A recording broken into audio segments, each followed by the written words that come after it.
Don't call me Superman if you haven't found my kryptonite. What is going on YouTube? It is the Big K Cops 360 here, and it's my birthday. Today I turned 18 on the 17th of March. It's some great stuff. I hope to go out tonight. I don't know. I'll see what I'm gonna do.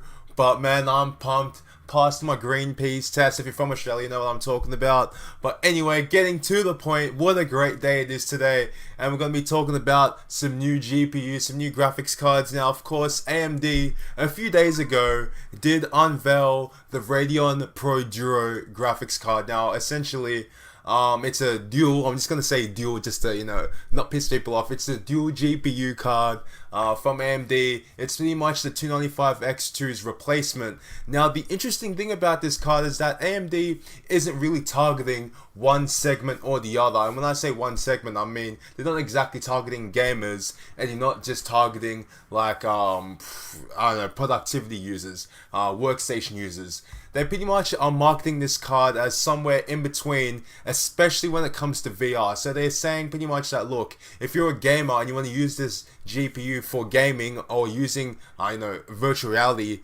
like in a good way, with high frame rates, with good refresh rates, whatever. Of course, the refresh rate is determined by your monitor, not your GPU, but you guys get what I mean. So you get a good experience, a good VR experience, then this GPU, of course, or these GPUs in this graphics card would be a great choice for you to choose. And of course, if you're on the other side of the platform, if you're a creationist, if you create VR games and you want to be able to use something powerful enough, something that has a lot of GPU horsepower and doesn't actually have that big of a TDP, because this card only has a 350 watt TDP, then this card is also good for you guys. So if you create VR games, this is for you. If you're doing workstation stuff, this card is good for you. Now, how is that being achieved exactly? Well, the Radeon Duo Pro is using standard Radeon drivers. However, the drivers for this GPU in particular are being validated for, you know, 3D modeling, texture creation, and all that like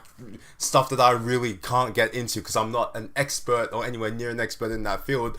But it's kind of like the midway point between a gaming, like a typical gaming Radeon GPU, and an AMD FirePro. So this card kind of suits both spectrums, both areas. So getting more in depth with the specs of this card, as I said before, 350 watt TDP. It's a dual Fiji GPU, so it's gonna have 9,192 stream processors. No, it's not. It's going to have 8,192 stream processors. Sorry. It's going to have 512 text units altogether. Typical 1000 megahertz core clock. It's just the typical stuff. Just like two Radeon Fury X's or Fury Nanos, I guess. Would more be Fury Nanos put together. And you're gonna get this. Now, of course, this is not like, once again, this is not a full-out gaming GPU. Like, you use this to just game. It's kind of in between. You can use it to just game, but if you're also creating games, or you're also creating games for VR, you're kind of doing a bit of both, and this card would suit you the best. So anyway, guys, what else is there really to say? The price, of course, it's going to be launching at $1,500, the exact same price as its predecessor, the R9 295X2 and the 295X2. I've said it before, I'll say it again. What a great card. That card launched at a very good price. GG. It's all over. Screw it, it's my birthday. We're going to keep on going. That card launched at a very good price.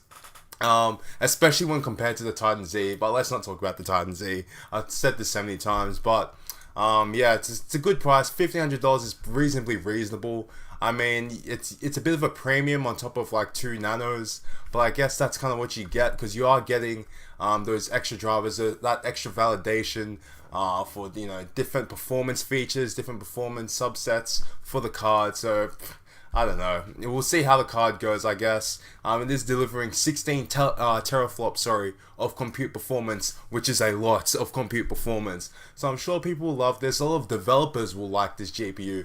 But how it's actually going to sell in the consumer market, really, I do not know. So anyway, guys, thank you for watching. I hope you enjoyed. And this card is slated to launch in Q2 of 2016.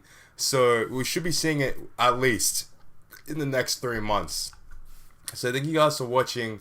I hope you enjoyed, and look, the Big K will see you later. Everyone is still waiting for Polaris, and everyone is still waiting for Pascal. Laters, boys. It's time to go out and party.